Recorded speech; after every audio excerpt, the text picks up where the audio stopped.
Ya. Aku ini kan sedang sakit. Cerewet kali kau jadi suster. Namaku Monang. Kau cuma panggil aku Utung saja ya. Kau tak perlu tambahkan Monang.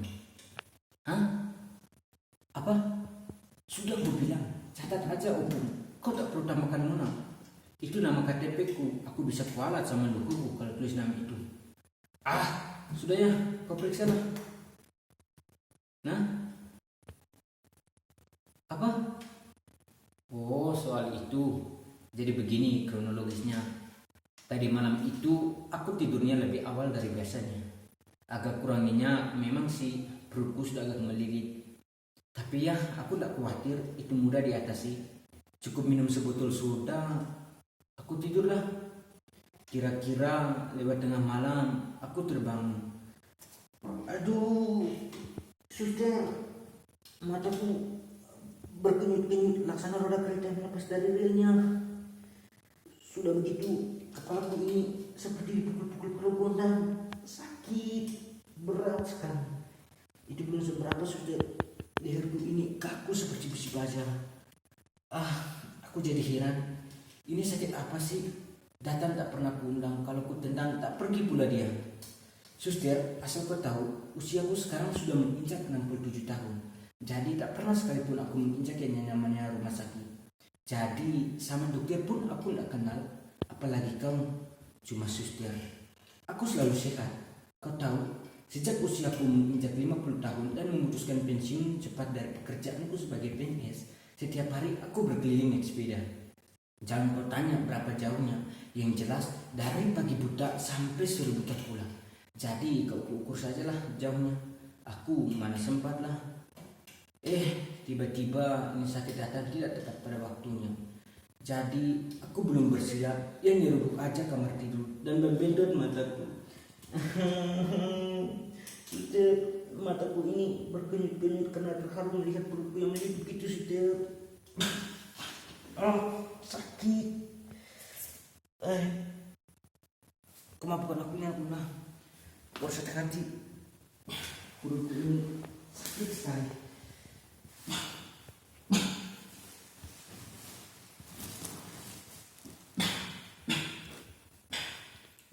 Siapapun itu, tolong makan aku ember. Aku mau minta nih.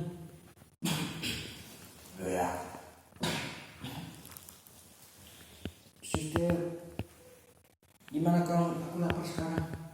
Bolehkah aku makan dulu? Setidaknya sebelum jalan infus itu kau masukkan ke nadiku, izinkan aku makan barang 3-4 sup gitu ya suster.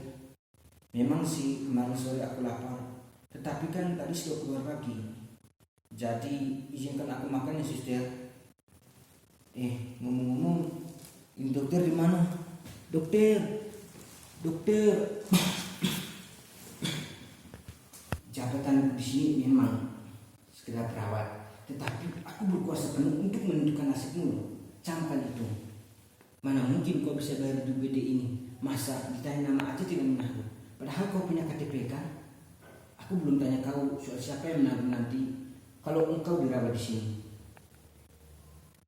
Mana ada sih rumah sakit terbaik dengan dokter-dokter dan suster terbaik yang gratis? Enggak ada kan? Nah, aku saja tak tahu asal usulmu.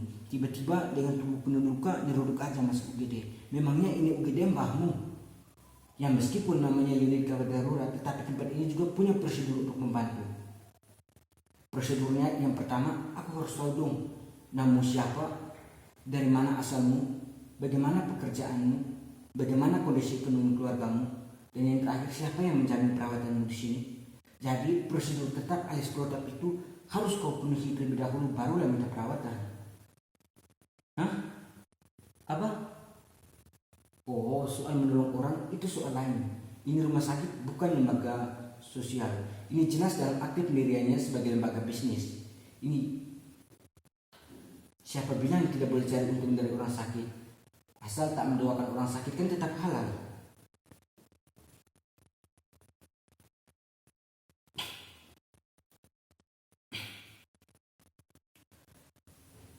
Jadi meski aku bukan pemilik, aku diberi wewenang untuk menyeleksi pasien-pasien mana yang bisa dirawat di sini dan mana yang tidak. Bahkan sampai dokternya pun aku yang nentuin loh. Jadi kalau ada dokter-dokter yang sosial gitu, aku tidak terima. Itu pemborosan anggaran namanya. Nah, kau kira mengapa ada banyak rumah sakit bisa bertahan sampai dengan bertahun-tahun? Ya jelas, karena pasiennya membayar cukup untuk pengobatannya. Jadi jangan terlalu berharap pada subsidi pemerintah. Mana mungkin rumah sakit partikular seperti ini disubsidi. Tagihan BPJS saja bisa tersendat sampai bertahun-tahun loh. Dan itu jumlahnya tidak kecil. Bisa sampai dengan ratusan miliar.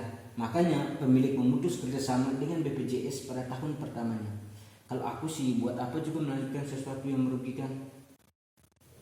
Jadi baik, sekarang aku tanya sekali lagi ya sebelum kupanggilkan dokter. Kira-kira siapa yang akan menjamin perawatanmu di sini? Karena kalau kulihat-lihat kepalamu itu penyok-penyok kan? Nah, itu tanda-tanda klinis kau mengalami benturan keras. Mungkin karena benturan di masa lalumu atau karena terjadi kecelakaan fatal di jalanan. Nah, itu tanda-tanda klinis bahwa di dalam cangkang kepalamu itu otak mengalami gegar sehingga tidak bisa berpikir secara waras. Dan itu jelas butuh biaya yang sangat mahal dan berbulan-bulan. Apa kau sanggup?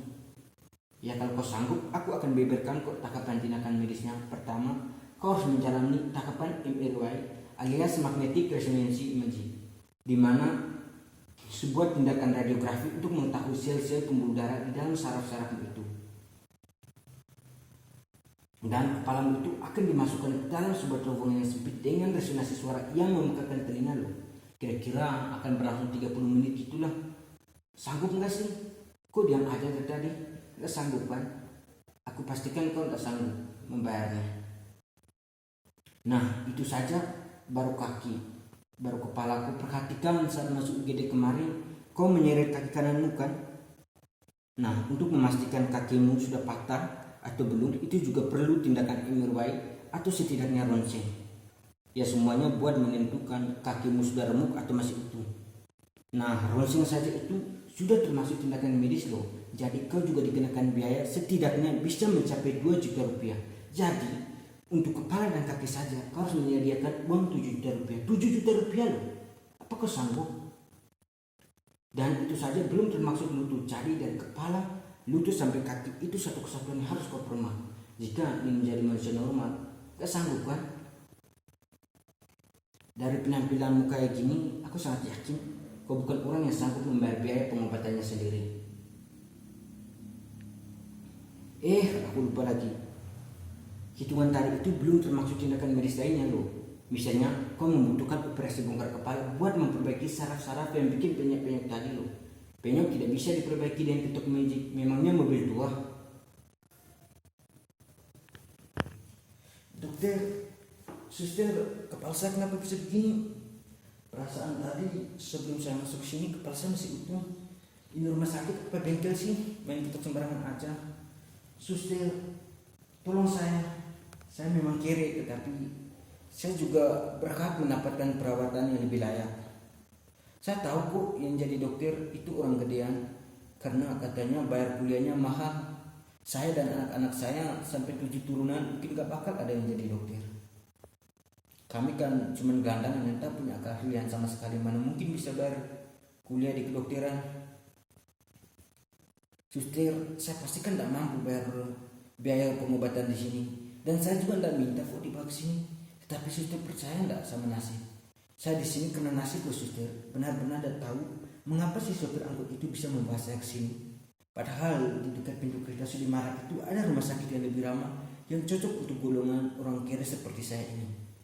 Tapi suster, sekarang saya sudah di sini, apakah suster akan membiarkan anak bukan ini mengati begitu saja? Setidaknya ada sedikit rasa belas kasih antar pemilik rumah sakit dengan orang-orang kere seperti saya ini. Setidaknya kalian bisa menunjukin rasa hormat kalian kepada orang-orang kere seperti pasienmu ini hari ini.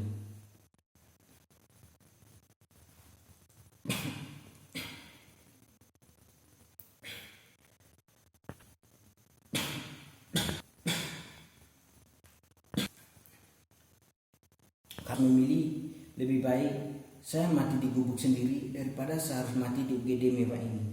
Mati di gubuk sendiri, saya akan merasa senang karena saya dapat menerima limpahan rasa belas kasih dari orang-orang terdekat saya. Sedangkan di sini saya akan mati menderita kesepian di UGD mewah ini. Tak ada seorang pun yang mengenal saya dan mengenal jasad di penyimpanan yang beku. Semua orang hanya membuka laci penyimpanan, kemudian wajahnya melongus. Itu menyakitkan, bukan? Suster-suster kini menjadi hantu di kepala saya. Suster, cepatlah, aku tak mau menghadapi laci-laci baja yang beku itu. Suster, saya memang kere, biarlah saja saya mati sebagai kere teronggok di pinggir rel, daripada saya harus mati di UGD mewah ini dalam keadaan yang kedinginan dan kesepian. Buyung, apa kau dengar tadi keributan di sini? Aku dengar ada yang teriak-teriak panggil dokter. Jelang pagi tadi, aku sudah call dokter ahli. Aku tidak mau tiba-tiba penyakit stroke menyergapku diam-diam. Apalah guna hidupku kalau badan mati separuh? Tak guna lah. Itulah sebabnya aku rajin bersepeda. Bukan soal ngurus-ngurus olahraganya, tetapi kau harus menikmati keindahan sepanjang jalan. Jadi itu alasan saya mengapa saya pilih jalan-jalan ke kampung, karena selain menerima pemandangan yang begitu indah, ada banyak emak-emak dan kong-kong. Mengapa kita membuat kita terharu? Sebagai perantau Medan, aku harus pintar-pintarlah mencari saudara di sini. Ada pepatah bilang, jika yang jauh itu kerabat, maka yang dekat itulah yang menjadi saudara. Itulah cara orang Batak bertahan hidup di perantauan. Maka jika kau sukses di kota, orang-orang sekampung bisa kau tampung, dan orang-orang sebelah jangan pula kau acukannya. Suster, apa kau dengar tadi keluhan pasien di sebelahku? Suster, aku tak mau kau begitu galak kepada pasien itu. Ini rumah sakit memang partikuler, kau bolehlah cari untuk serba sedikit, tetapi bukan berarti kau abai pada orang-orang miskin yang membutuhkan penyembuhannya, suster. Kemiskinan sudah membuatnya menderita, jangan kau tambahkan lagi dengan omelanmu itu. Aku tadi juga dengar sendiri kok, pasien itu tadi ketakutan karena omelanmu.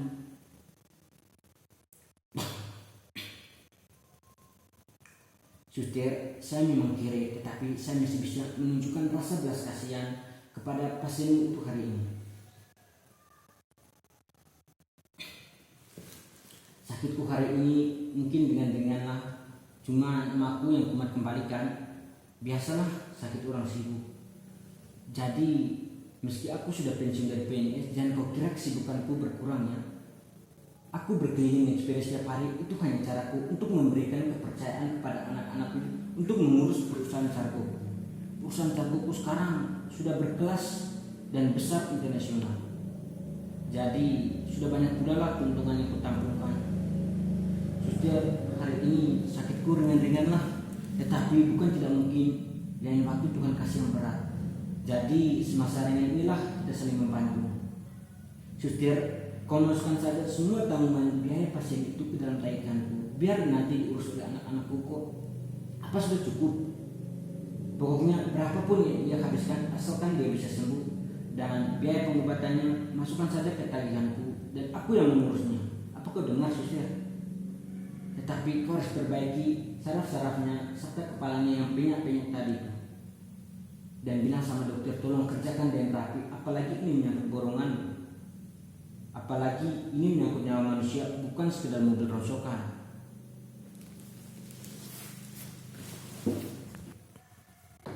Permisi. Apakah ini dengan Mas Upung?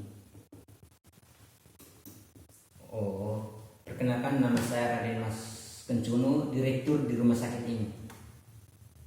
Saya kesini cuma mau menyampaikan beberapa hal. Yang pertama, kami dari pihak rumah sakit mengucapkan terima kasih banyak atas bantuan Upung yang sudah membayar semua biaya pengobatan yang kemarin dirawat di samping Upung itu.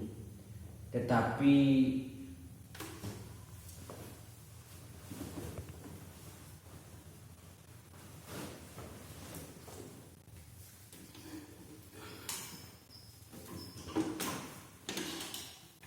apa Pak Direktur? Saya kan sudah bilang, masukkan aja semua tanggungan biaya pengobatan pasien itu ke dalam tagihanku. Aku yang mengurusnya. Ini bukan soal mencari pahala loh Pak Direktur. Saya tahu dia pasti punya keluarga, punya anak-anak dan istri di rumah. Oleh karena itu saya ingin dia mendapatkan penyembuhan yang lebih layak lagi. Saya yakin Pak Direktur bisa membayangkan itu.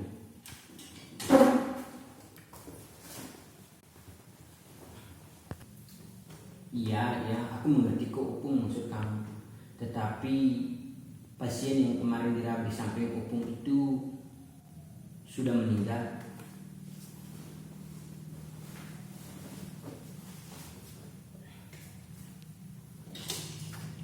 Apa Pak Direktur? Sudah meninggal? Iya Tuhan, kenapa nyawanya yang kau ambil duluan? Kenapa bukan aku yang lebih tua?